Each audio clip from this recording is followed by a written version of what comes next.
Começa agora mais um podcast de letra. As principais notícias do esporte comentadas pela nova geração do jornalismo. Com Wellington Oliveira, Victor Marques, Giovanni Meirelles e Lucas Januário. De letra!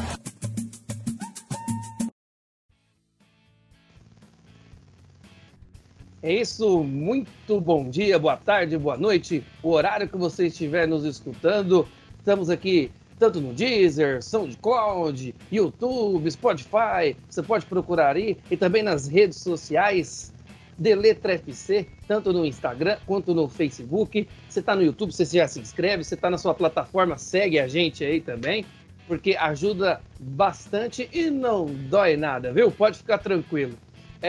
Começando hoje, o assunto vai ser Campeonato Paulista, né? Afinal de contas, você que está escutando a gente aí, a gente está gravando um dia antes, mas vai ser, no caso, hoje para você, amanhã para a gente que está gravando, as quartas de finais, né, do Campeonato Paulista, que já foram definidas, e a gente vai dar muita opinião, panorama do que está acontecendo. Hoje, pelo menos, o Gustavo Gomes renovou com a equipe do Palmeiras, também pediu a volta do Ivan Ângulo, ele que estava emprestado ao Cruzeiro, o colombiano, ponta aí, menino novo, menino jovem, mas o Luxemburgo já resolveu pegar de volta. Eu já vou dando uma muito boa noite para o Vitor, para o Giovanni e para o Lucas, para a gente começar a nossa resenha. Nessa quarta-feira, então, já vamos começar com o São Paulo Futebol Clube, que vai enfrentar a equipe do Mirassol. São Paulo ficou em primeiro, vai mandar seu jogo do Morumbi. Então, primeiras impressões, o que a gente pode esperar desse São Paulo e Mirassol? São Paulo que se classificou em primeiro, ganhando de 3-1, inclusive teve polêmica, depois eu quero a opinião de vocês aí, mas São Paulo classificado enfrentando o Mirassol, Giovanni. É isso, Wellington, sem muitas novidades pelo lado do São Paulo, né, que fez o seu último treino hoje, que enfrenta amanhã no Morumbi o Mirassol pelas quartas de final do Campeonato Paulista. O time vem todo completo, sem nenhum desfalque, sem nenhum jogador suspenso, né, que é o Volpe, Juan Fran, Bruno Alves, Arboleda, Reinaldo, Tietê, Daniel Alves, Igor Gomes, Vitor Bueno, Pablo e Alexandre Pato. Por mais que o Paulinho Boia e o Everton, dos últimos jogos que entraram bem.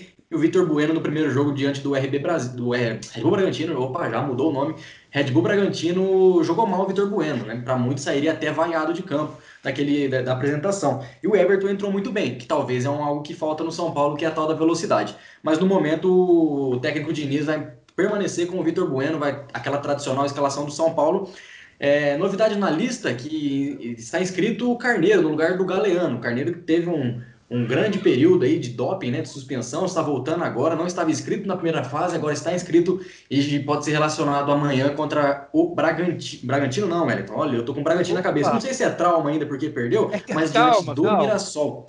E o Mirassol tá com uma novidade, para eles um peso que é o reforço, que é o Zé Roberto, atacante, que foi vice-artilheiro do Brasileirão do ano passado pela Série B, jogando no São Bento, chegou a ser contratado pelo Atlético Goianiense no início desse ano, mas acabou não se firmando, ficou 5 meses no Emirados Árabes e já está regularizado e amanhã pode estrear, lógico, pode ser seu primeiro e último jogo com a camisa do Mirassol, mas pode ser considerado um reforço de peso para a equipe do Mirassol, o atacante Zé Roberto.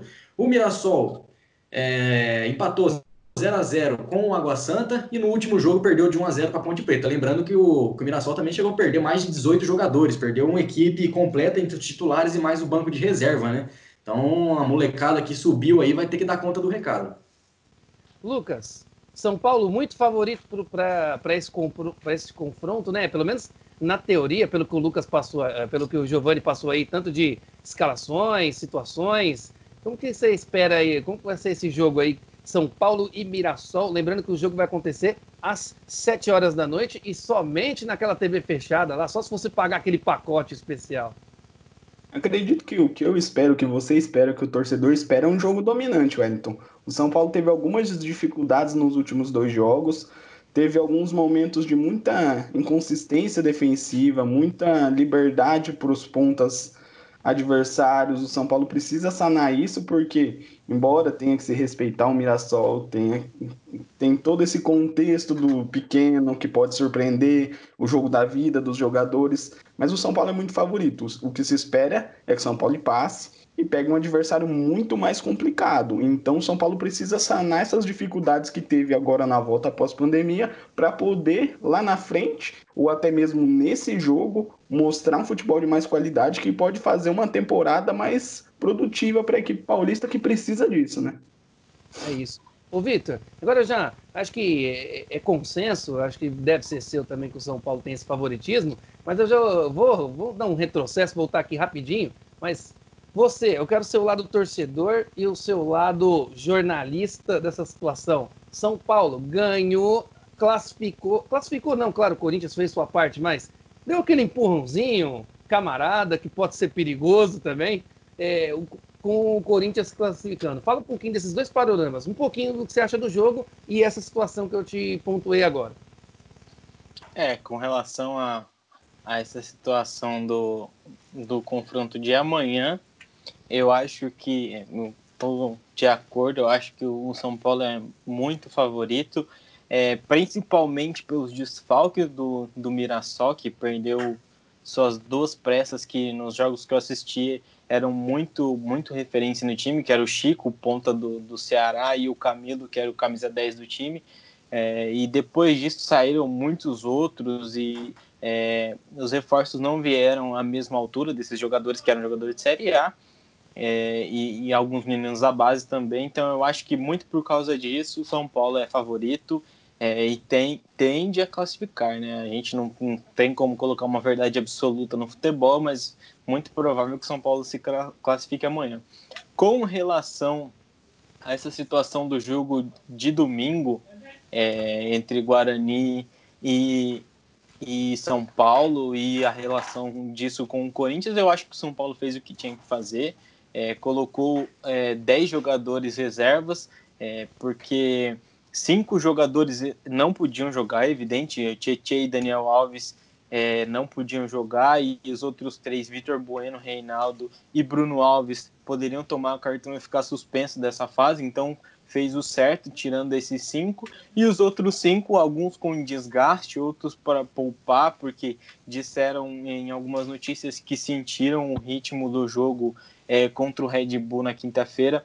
Então eu acho que fez o certo em poupar, e mesmo com o time totalmente reserva, mesmo tendo muitas dificuldades, principalmente no meio campo e na zaga ali, o São Paulo conseguiu ganhar com o time total reserva, tirando o Thiago, que fez uma excelente partida.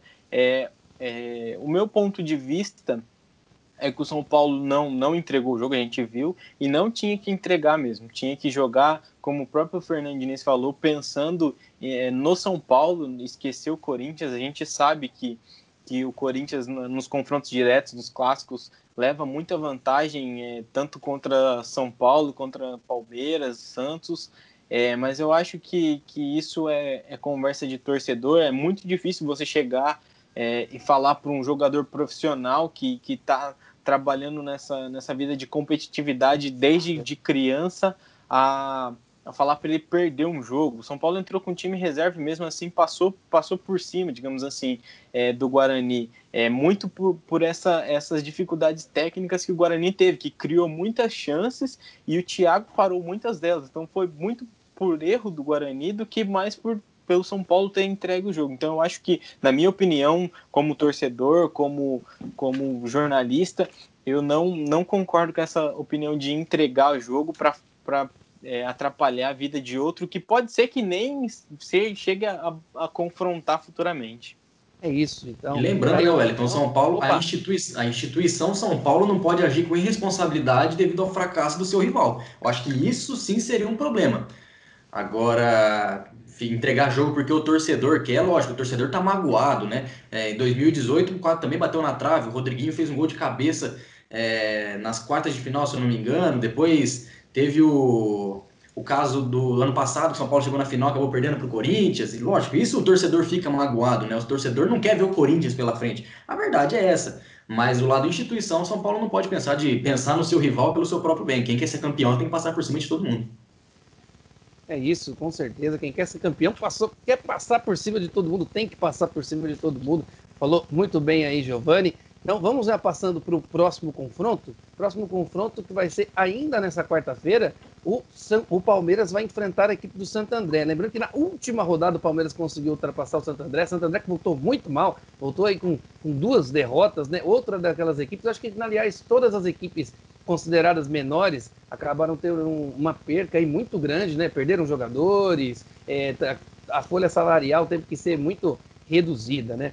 O Palmeiras vai enfrentar no Allianz Parque amanhã o Santo André, lembrando que, como eu já vou colocar aqui novamente, o Gomes renovou estava no imbróglio lá com relação ao seu contrato, conseguiu renovado até 2024. O Gomes não deve ser titular, foi inscrito para o Campeonato Paulista. Da mesma forma, o Ivan Ângulo, colombiano, comprado das categorias de base lá do Atlético Nacional, estava no Palmeiras há um tempo, foi emprestado ao Cruzeiro, ficou só apenas 4 meses lá. O Luxemburgo pediu o retorno, muito por conta de contusão de Gabriel Veron, saída de Dudu e tudo mais. Lucas, o que dá para esperar para esse jogo aí? Mais um jogo em que teremos um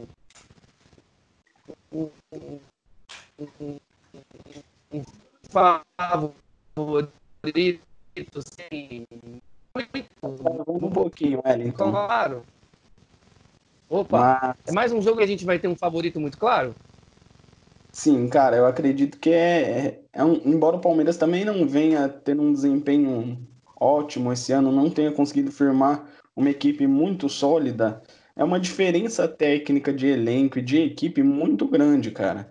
Principalmente com essas perdas. As equipes grandes já tiveram perdas de receitas muito grandes. As equipes pequenas foram mais afetadas ainda. Com exceção ao Bragantino, todo mundo teve alguma dificuldade e perdeu vários jogadores, então é muito complicado. Já é complicado para equipes tecnicamente inferiores enfrentarem equipes grandes. Imagina então colocar jogadores que não têm costume de jogar junto, cara. Não é uma equipe formada. É muito mais difícil. O Palmeiras é muito favorito, muito por essa questão, fora a questão de ser o Palmeiras. Então, o Vitor, outra dúvida também que está batendo aí nessa equipe do Palmeiras, o Palmeiras está num meio que eu digo, é meio que um looping de forma infinita na posição de meio campo, no número 10 ali da equipe. Porque quando está o Lucas Lima, não tira, põe o Veiga. Quando está o Veiga também às vezes não agrada, põe o Zé Rafael. O Zé Rafael está jogando, também parece que não satisfaz tanto a torcida pensa quanto o que o restante pensa, e entra o Scarpa também não agrada. Cara, o que tá faltando? Será que tem que dar mais oportunidade? Lógico que não jogando total responsabilidade neles, mas talvez nesses meninos, no que o Palmeiras tem, o Gabriel Menino, o Patrick de Paula, o Alanzinho, camisa 10 que jogou nas seleções aí, sub-20. É isso, Então a gente vê muitos jogadores de qualidade. Zé Rafael rendeu muito no Bahia, Rafael Veiga rendeu muito no Atlético Paranaense, por isso que voltou para o Palmeiras. A gente vê também o Scarpa, que era cobiçado por muitos times, o Lucas Lima, que fez excelente temporada pelo Santos e depois decaiu muito, e os jogadores, geralmente, pelo que eu percebo dos jogos que eu assisto do Palmeiras, tem o titular vai mal, entra no segundo tempo, faz uma boa partida, no próximo jogo entra como titular esse que estava como reserva, vai mal, e aí entra o que estava a terceira opção, vai bem, e consequentemente assim, é uma roda que não para, como você falou.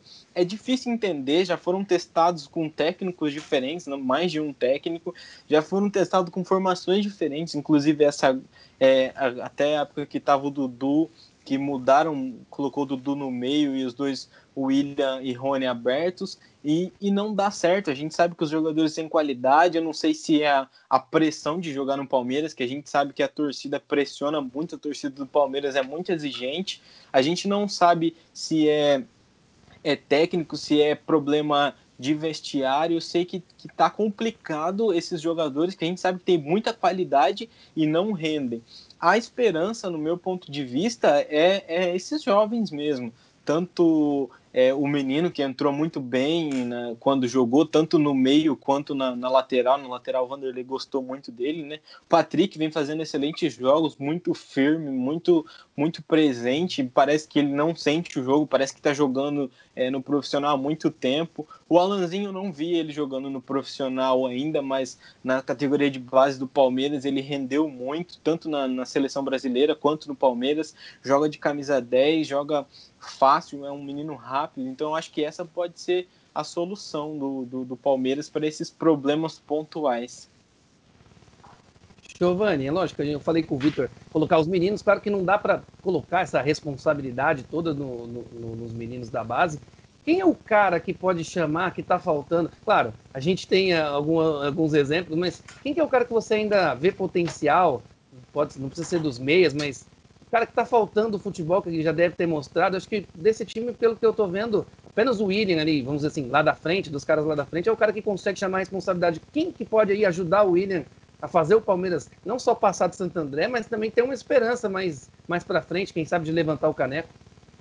Eu acho que, se for para tratar do mérito de decisão, acho que eu ficaria com o Luiz Adriano e o William, né? Que são jogadores aí incontestáveis a serem substituídos, não vão sair do time titular e que vem apresentando um bom futebol, apesar do Luxemburgo ter escalado o William, né? É fora de posição, não sei, ele colocou o Luiz Adriano no banco, né? Nesse último jogo, tentou algo diferente com o William de centroavante mais solto, acabou trocando, colocando o Luiz Adriano no segundo tempo. Exatamente. Eu acho que talvez um problema do Palmeiras também é aquela questão, né? Quantidade não é qualidade, porque você tem no meio, você tem Lucas Lima, você tem Veiga, Zé Rafael e Scarpa. Então, assim, se não deu certo com o Scarpa, o que você vai fazer? O Luxemburgo vai ficar batendo cabeça para modelar o Scarpa a ele fazer certo? Não, ele vai rodar, porque ele tem Zé Rafael, ele tem Lucas Lima, ele tem Veiga. Deu certo com o Veiga? Não, ele vai fazer a mesma coisa, ele vai rodar. Então talvez você enxugasse um pouquinho isso, ficasse só com 2 meio campos, você poderia moldar eles, né? Falar, ó, não fez certo assim, faz certo daquele jeito. Conserta isso. Não, só que tá muito confortável rodar jogadores. E com isso o tempo vai passando. A dificuldade de entrosamento vai ser muito maior também. Eu acho que o problema do Palmeiras pode ser isso. Pelo lado do Santo André, é até difícil a gente analisar o Santo André antes da pandemia, né? É outro time, tem nada a ver com esse de agora. Apesar de que o Santo André foi a única equipe que não perdeu para nenhum dos 4 grandes de São Paulo. Ganhou do São Paulo, empatou com o Santos e com o Corinthians, né? Quem sabe por esse lado não consegue algum resultado contra o Palmeiras, mas eu acho muito difícil. Posso isso, pensando na superstição, pode falar, Vitor. Assim como vocês estavam falando desses problemas do Palmeiras, eu tenho escutado algumas coisas, eu tenho visto e eu parei para pensar um pouco sobre isso. Falta sequência de jogos para esses jogadores, só que a torcida do Palmeiras não tem mais paciência com esses jogadores, com o Lucas Lima, com o Zé Rafael, com o Gustavo Scarpa, porque eles não rendem, mesmo quando tinha pouca sequência. Só que eu sinto falta também de um protagonista.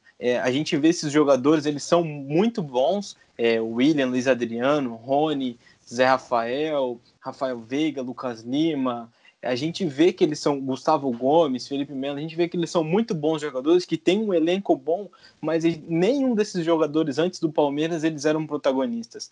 Nem Rony, nem William, nem Luiz Adriano, nem Rafael Veiga, nem Zé Rafael, nenhum deles eram protagonistas dos seus times. Eles complementavam um time que tinha geralmente um jogador que sobressaía. Então eu acho que isso, né? Que era o Dudu, que era o protagonista do Palmeiras, que agora foi embora. Então eu acho que só ressaltar isso, porque é um questionamento legal a se fazer sobre. E qualquer jogador que vir para o Palmeiras agora pode ser considerado, talvez, vir com uma pressão de ser o substituto do Dudu ou de ser aquele cara para mudar as coisas, né? Então qualquer jogador que o Palmeiras trazer pode dar essa impressão. Pode ser bom, mas pode ser ruim também. É isso. Eu vou ao encontro do que você falou, velho. E é uma problemática muito grande colocar num jogador como a solução de todos os problemas de uma equipe, né, cara? O Palmeiras devia tentar focar em manter um técnico, manter uma equipe para deixar algo mais sólido para poder, no longo prazo, ter um futebol interessante, conseguir alguma dominância. Não é de se imaginar que vai acontecer com todo mundo igual aconteceu com o Flamengo, que vai contratar um técnico e alguns jogadores e vai conseguir, que, embora sejam bons jogadores, vai conseguir no curto prazo que eles joguem muita bola, talvez o auge das suas carreiras, e ganhem tudo. O projeto no longo prazo sempre é a solução, cara. Isso é uma junção de tudo, tanto do elenco quanto, pensando ao longo do prazo, tanto o elenco quanto o treinador, né? Vamos passar então para o próximo confronto, que vai ser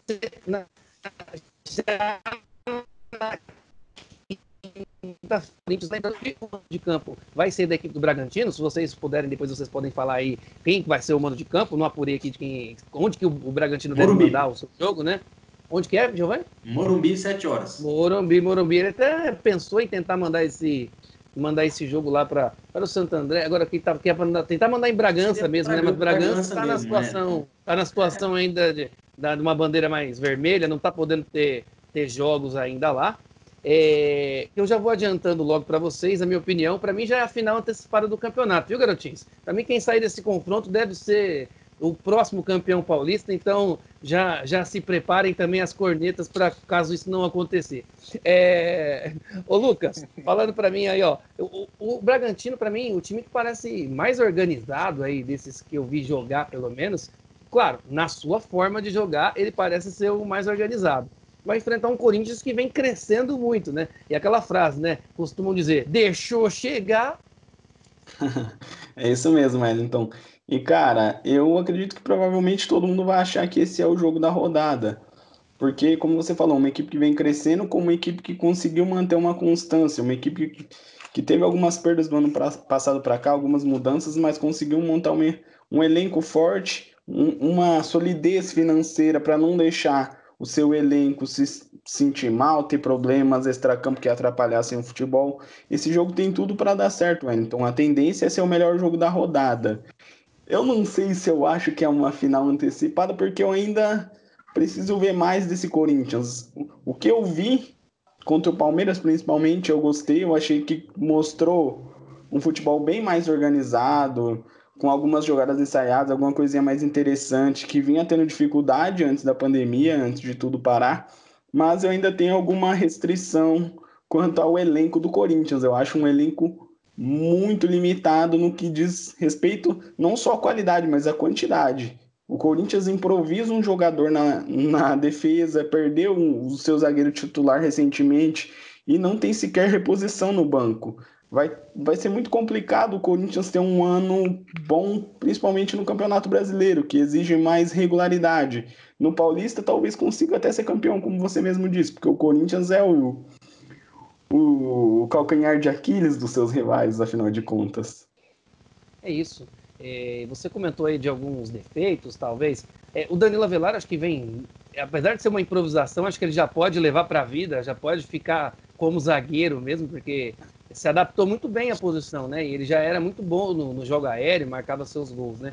E aí eu acho que o grande ponto desse Corinthians para tentar, talvez é o que tem que afinar mais e que vai ajudar muito, é Jô inscrito já, né? Jô já tá liberado para essa partida. Bozelli parece que ele sentiu alguma coisa, Giovanni daqui a pouco pode confirmar para a gente. E o Corinthians agora, afinando esse ponto de ataque, Giovanni, será que pode ser o que faltava, a peça que faltava para o Coringão ganhar o Tetra? Pois é, né, Wellington? Vamos ver como vai voltar aí o jogo, porque tá muito tempo sem jogar também, desde o ano passado. Voltar para ser aquela aposta certa do Corinthians é meio complicado falar, a gente não sabe como vai voltar em ritmo, mas é um centroavante experiente, que quem não queria ter um jogo como 9 no seu time? Para esse jogo, o Bozelli tá fora teve uma fratura no rosto, né? Foi até feio de ver contra o... Afundamento facial, foi igual o do Rafinha do ano passado. Exatamente. Teve a questão do Alexandre também, anos atrás, né? Não sei para qual time que ele tava, mas ele teve no crânio também, foi a mesma coisa.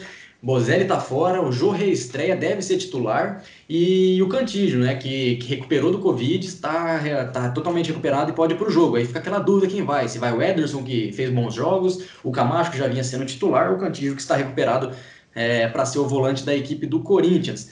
E o Bragantino, sem muitas novidades, né? O Bragantino, para mim, tá uma máquina aí nesse pós-pandemia. Venceu os seus últimos 2 jogos, 3-2 contra o São Paulo e 2-0 contra o Botafogo de São Paulo. E a teoria do meu amigo Wellington, se essa é uma final antecipada, parabéns ao Bragantino, campeão paulista de 2020. Que isso, hein? Vitor, isso e o Giovanni comentou sobre o Bragantino, entra até no que a gente já estava falando agora há pouco sobre o Palmeiras.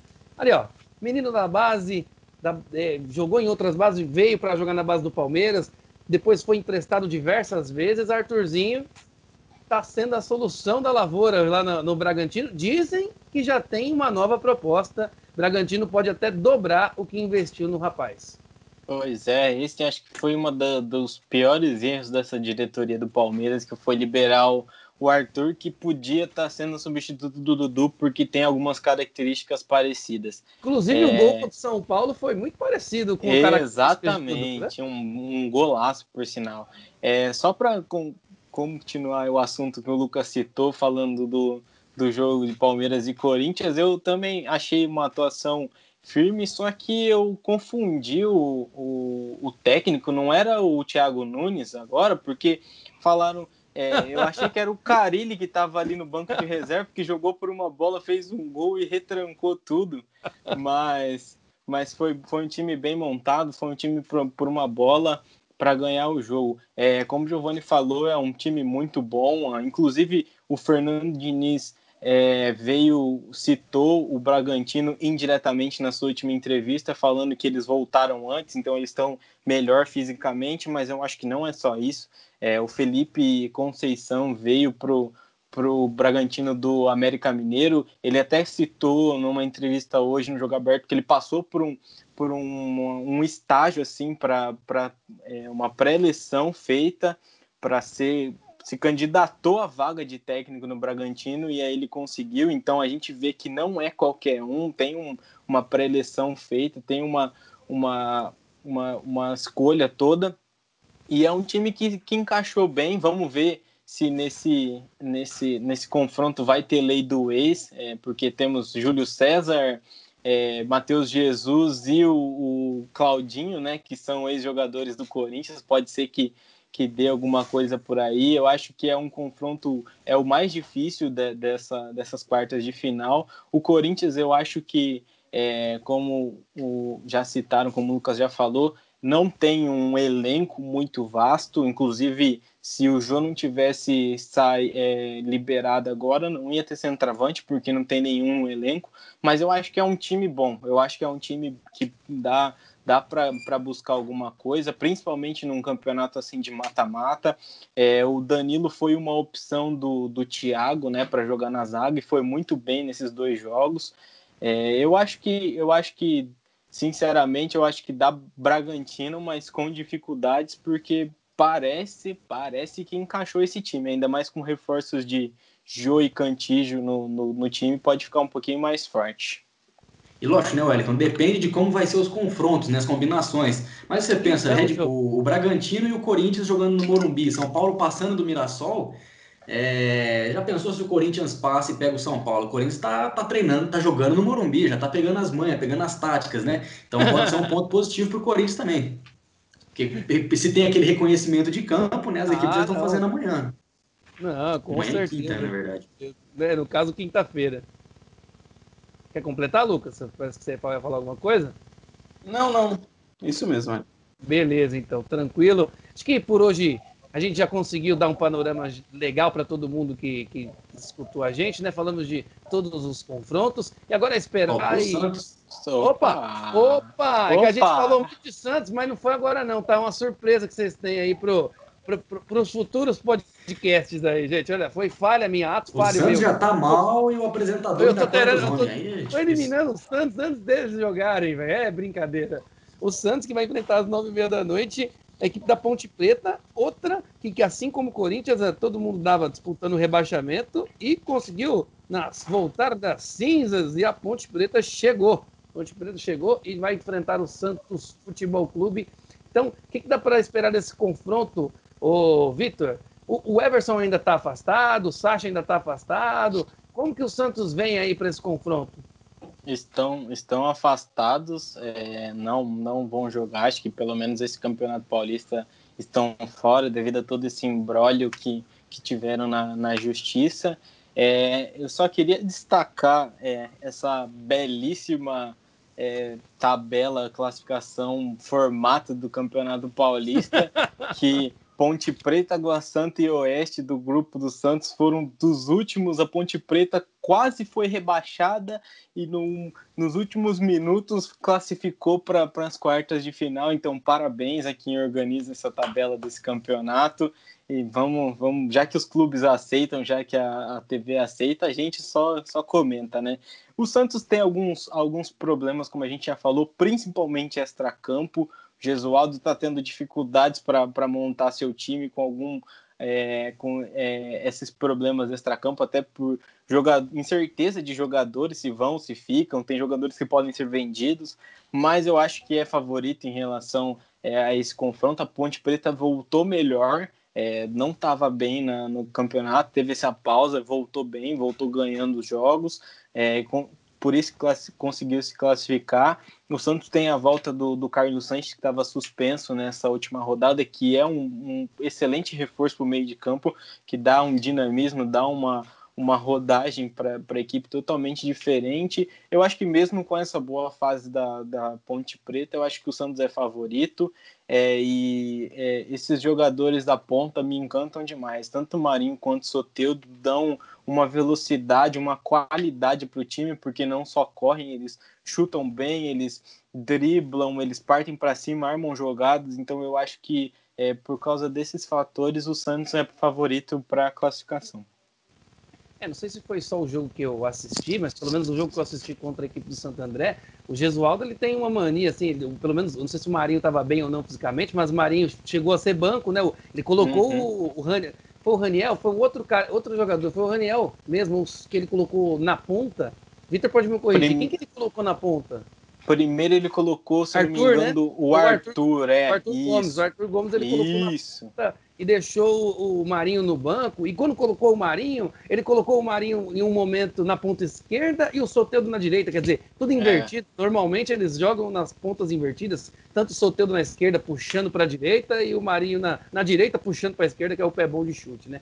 Mas, completando então, ô Lucas, esse time do Santos Futebol Clube, ele, como a gente comentou, ele tem aqueles desfalques do Everson e do Sacha, mas é um time que mostrou a qualidade, mesmo com um jogador a menos, pelo menos contra a equipe do Santo André, ele conseguiu dar muito trabalho, né? E por que não pode chegar, né? É isso mesmo, Wellington. Tecnicamente o Santos tem nomes e jogadores que vêm desempenhando um futebol muito legal. O Soteldo mesmo ano passado foi um destaque, uma surpresa que ninguém imaginava que ia conseguir desempenhar o que desempenhou, cara. Individualmente, o Santos realmente tem jogadores que decidem, que fazem a diferença. Tem a questão do coletivo. O Santos não conseguiu ainda ter uma sequência tão legal, ter um futebol redondinho, digamos assim, um futebol em que não tenha tanta dificuldade. O torcedor até apontou para a característica do técnico, que é muito diferente da característica do técnico anterior, Sampaoli, e do outro português, Jorge Jesus. Muita gente chamou o técnico do Santos de retranqueiro, mas tem que se adaptar, cara. O técnico chegou recentemente, o cara tá numa outra realidade, tá absorvendo o que tem. Não dá para avaliar o cara como um técnico ruim, tem que esperar. E eu acredito que esse jogo é um jogo nivelado, Wellington. É um jogo bem complexo, a tendência a ser um jogo bastante duro, porque, embora o Santos tenha valores individuais, como eu falei, eu não acredito tanto no Santos como equipe hoje. Pelos jogos que eu vi, pelo que eu acompanhei, eu tenho algumas restrições a acreditar tanto nesse Santos. Mas acredito que dá Santos, principalmente porque no Campeonato Paulista o Santos não costuma decepcionar. O Santos nos jogos mais teoricamente fáceis, mais tranquilos, embora a Ponte seja uma equipe também tradicional, o Santos costuma resolver passar. O Santos acaba caindo aqui ou ali para os seus rivais, mas para equipes inferiores tecnicamente e de tradição, o Santos sempre vai bem. Então eu coloco fé no Santos. O Santos sempre consegue impor bem, né? Usar o fator campo e fator camisa para cima dos seus adversários, teoricamente, aí, menores, né? A gente estava falando do Santos, você tá o Novo Horizontino, viu, Vitor? Novo Horizontino, 19 pontos, não classificou, tá? 19 pontos fez, não classificou. Pois é. É uma maravilha. Ver como é que é. Maravilha. Ô, Giovanni, seu panorama para esse jogo? Eu, ao contrário do Lucas, acho que o Santos tem qualidade para jogar assim, sem sustos contra a equipe da Ponte Preta. Diga, Vitor.